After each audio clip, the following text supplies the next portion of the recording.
What is up, my friends? Welcome back to another video, and today we are going to be taking a look at Steinberg's Cubase 12, which is the newest upgrade to their long-standing DAW, Cubase.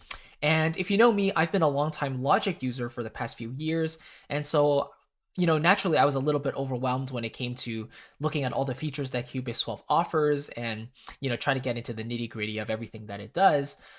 But at the same time, it's always good to have a little bit of a challenge and kind of push yourself out of your comfort zone to kind of learn maybe a new piece of software that you haven't considered before.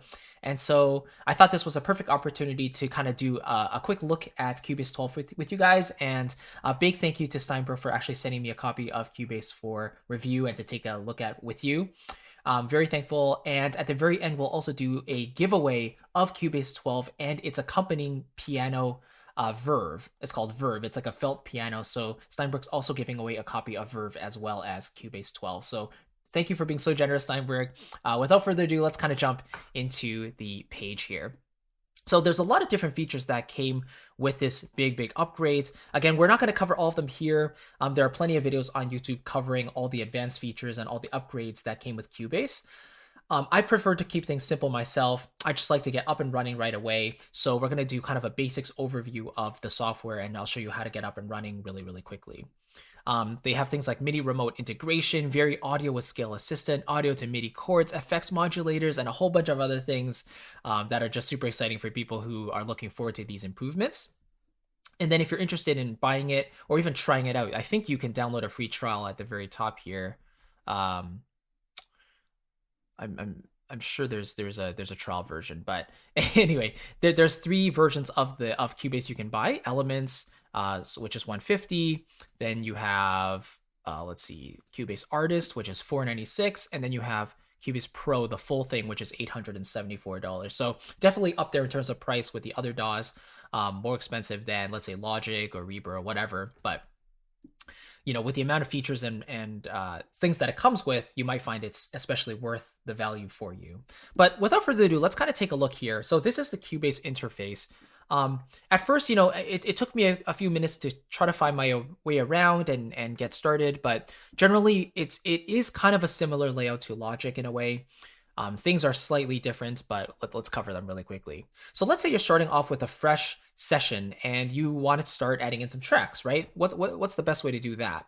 So for me, I found the most efficient way simply to come up here to the top left corner and click this plus sign. It says Add Track. So you click that, and then you have some different options here. You can add an audio track, which is great if you're trying to record like an external source, like a microphone or a DI guitar or something. You can certainly do that. Then you can set in the different the inputs, right? Then the instrument track, which is specifically good for recording software, or sorry, like samplers and all of that. And it also combines like an audio track with it as well, which is really cool. Sampler is kind of like, I guess, like the built-in samplers within Cubase, but I guess you can also add in another one later. And then MIDI track is just for your general MIDI purposes. Maybe if you want to record some outboard gear through MIDI, then you can certainly do that. But I think for most cases, you would either use audio or instrument. And then within that, you have some other ones as well. If you want to add other elements to the tracks, you can definitely do that. And then they have these ones here as well. So let's just say for the sake of this video, we're going to add an instrument track. And what software do I want to add in there? So I can add Halion, which is one that I downloaded along with Cubase. They have a free version of it for sure. You can also go with Contact. So let's see, if you go with Other, then you have all the different ones listed here. These are all like the external sampler softwares that you can load in. So Contact, for example, stereo out, that's fine. And we'll add the track. Now this will take a second for it to load in, but there we go. There is Contact. So now it's as simple as, literally loading a patch of your choice, and you can start playing right away.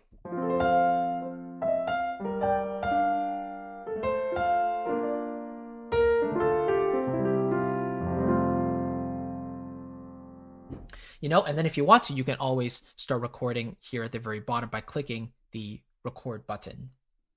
One thing you want to make sure, though, is that in Cubase, you have to make sure that the track is record enabled. So you have to click this button in order for it to actually create the sound and record into your track. So if you don't have it, then you can play on your keyboard, but you're not going to have any sound. So you need to have that enabled, and then you get to hear the sound and then create the recording from that here at the very bottom. And then here at the bottom here as well, you have the locator positions, starting position and ending position. You can drag that out if you want to. That's super simple. So you can come up here and then drag this out, kind of like this. One really cool thing is if you come along to the top of the timeline here and click and hold and then drag upwards, it will actually zoom out. And if you drag downwards, it's actually going to zoom in. So I think that's a lot more handy than having to maybe come down here at the very bottom right and zooming in and out this way, horizontally. Let's say we want to add just a stock instrument within Cubase though. So let me actually remove this track and let's add in a new one. So another instrument track.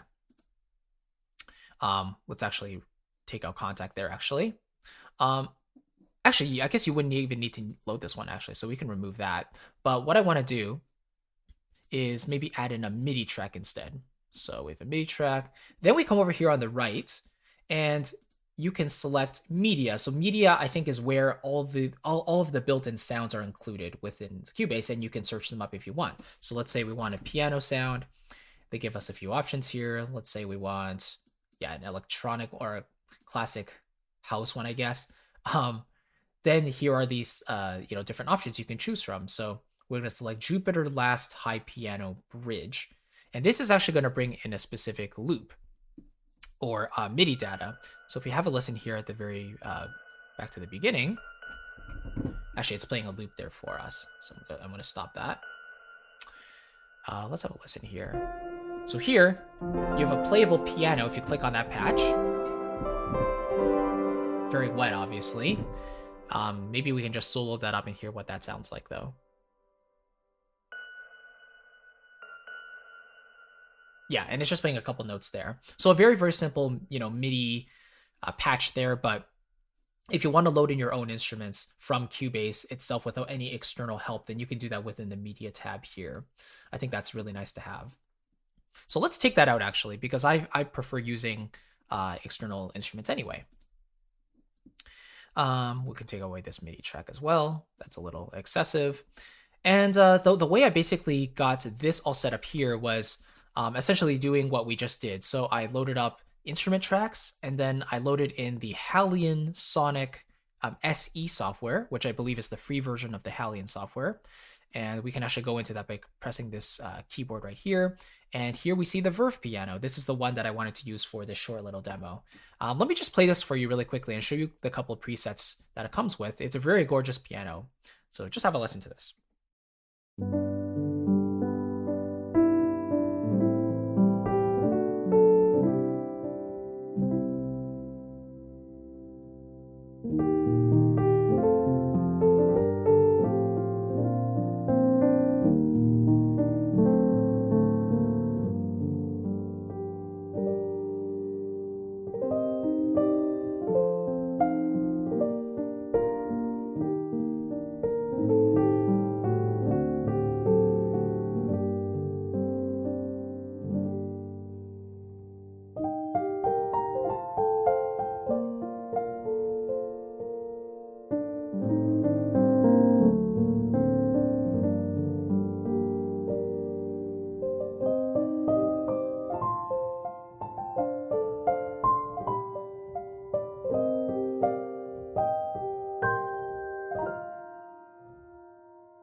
So just a really beautiful sound on that piano. I could definitely see for me it becoming a default felt piano sound. Just gorgeous. And I love the simplistic interface of this as well. So you have the piano where you can, tweak with some of these different parameters if you want to, different color, distance, so that's kind of the mic positions. Texture is, even more of that. And then the effects with the delays and reverbs and all of that. Now, they have some different options here where you can load in different sounds. So within this Halion software, which was completely new to me, Um, basically, they have these different MIDI channels, right? So these are just different presets of the same instrument from Verve. And if you want to load in some other ones, you can click on this top menu here and it brings up this little window. And then you can select what you want to add to each one here by basically selecting from this window. So I loaded in 2 more of the Verve presets. And in order for me to actually hear those, I have to go to the MIDI channel and click 1 instead of 2. So I'm just going to switch the first one to MIDI channel 2. And now we should hear the piano concert preset.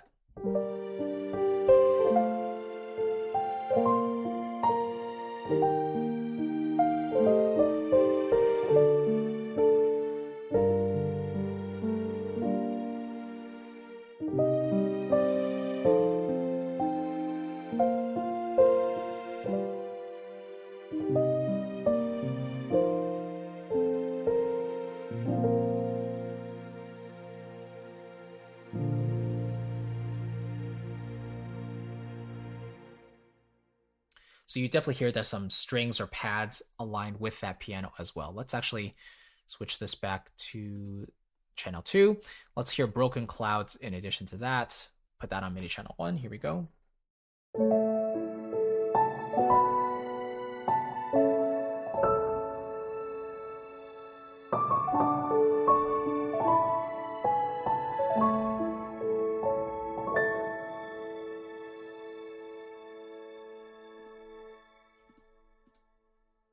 All right, let's go back to the pure felt piano, maybe play around with these parameters just a little bit.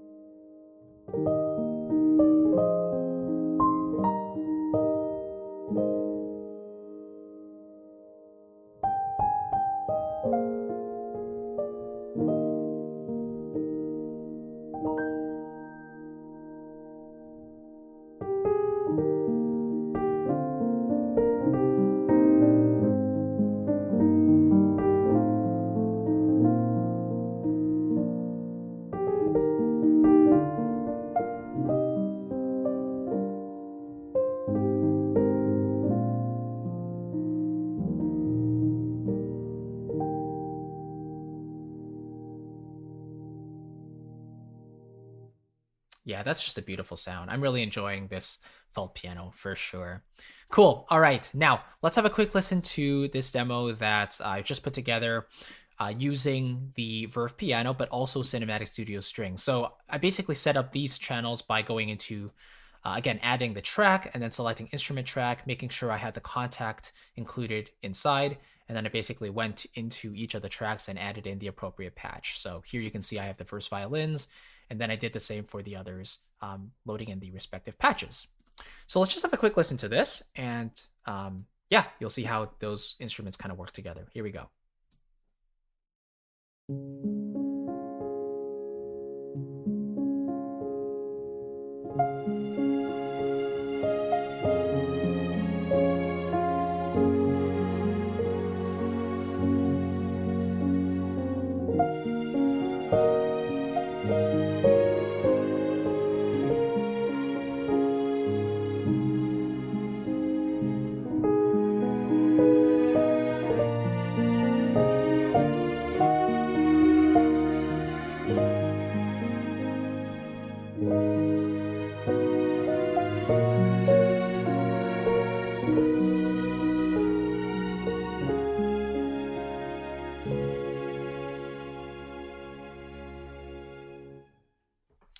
And there we go.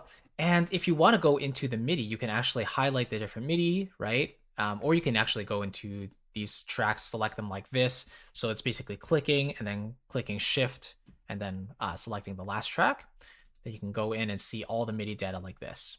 And so here at the very bottom left, you can see the different options you have of viewing the region, right? So you can look at it from the mix view, tweak with the faders if you want. Editor, you can go into the actual piano roll. Then you have sampler control, chord pads, and MIDI remote, which is, I guess, a way to add another MIDI controller, but we're not doing that here. So the editor, I think, is where you're going to be spending most of your time. If you want to tweak, note lengths, or if you want to change up certain notes, you can do that. All right. One really cool thing also I want to share with you is the chord. No, I think it's audio to chord feature they called it, as we took a look at on the official page. But what I did was I took this entire session and then I bounced it out to audio. Then I redragged it back into Cubase here. And so I just called it demo. And then what you can do is you can add another track, click chord. So this is officially called a chord track, which shows up underneath. Then what you do is drag your audio file down to that track, and it actually analyzes it in real time and shows you the chords that you're actually playing or using.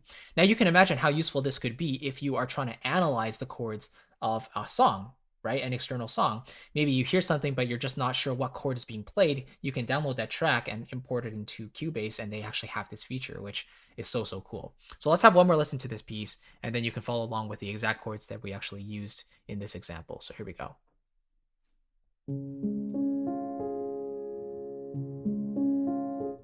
Oops, sorry about that. I want to do that one more time.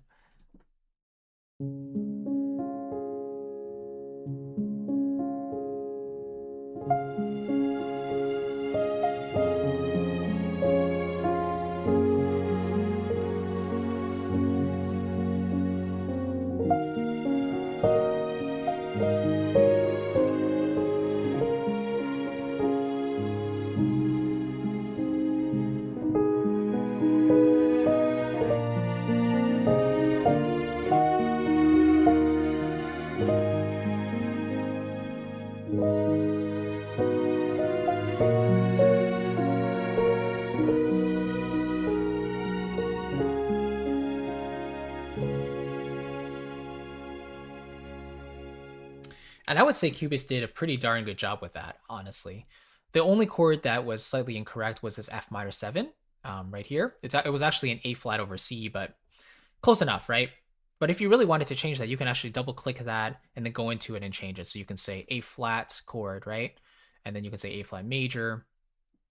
It's not actually a seventh, it's just an A flat chord. So then you can change it just like this. And now it's changed, you know? So one of those really cool features and super easy to use.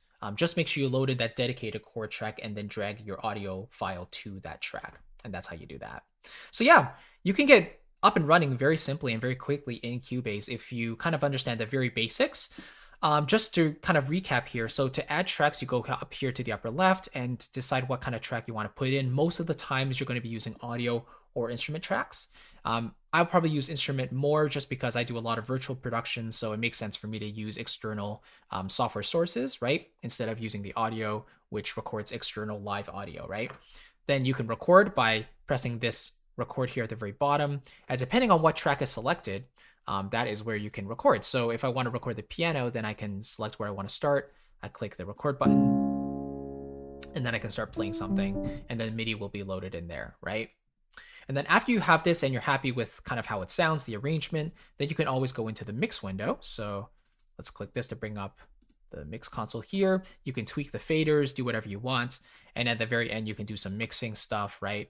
And then export that out just by going up here to File and then Export Audio Mix Down. Make sure you have the beginning and the end point selected so Cubase knows where to export, and then you'll have your result there. So when it comes to all the other stuff that you can do in Cubase, like all the film scoring stuff, all the pop production, everything, that's a whole other world of its own, but this is what this DAW is super capable of. And there's a reason it's so popular on the market today. It's because it's so powerful and so applicable to so many situations. So if you're looking for one of those DAWs that can really do everything you need it to do, then this is definitely one to look into.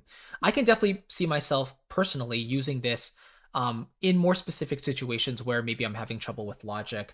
I can kind of do a quick search for Cubase and see how that is kind of worked out in this software in particular.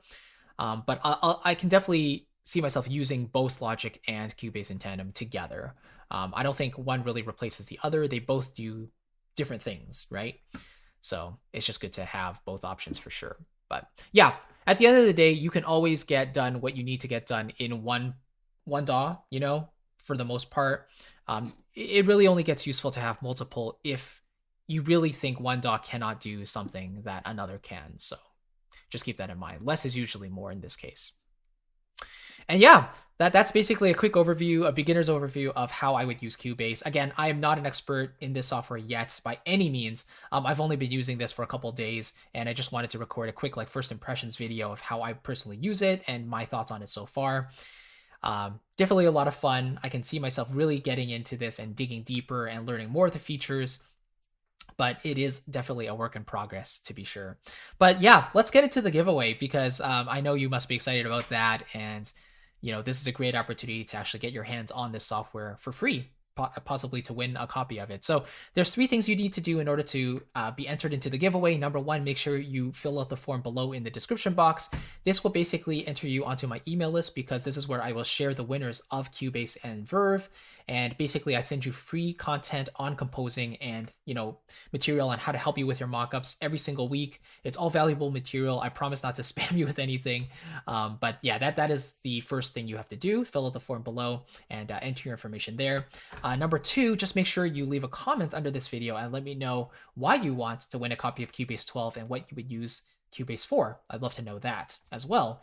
And third and finally, make sure you leave a like on this video because it really helps the channel and it gives me, it basically gives me affirmation that what I'm putting out there is actually helpful to you. So this is a wonderful way for you to actually support the channel by just liking the video. So just make sure you follow those 3 steps. Make sure you fill out the form to be entered.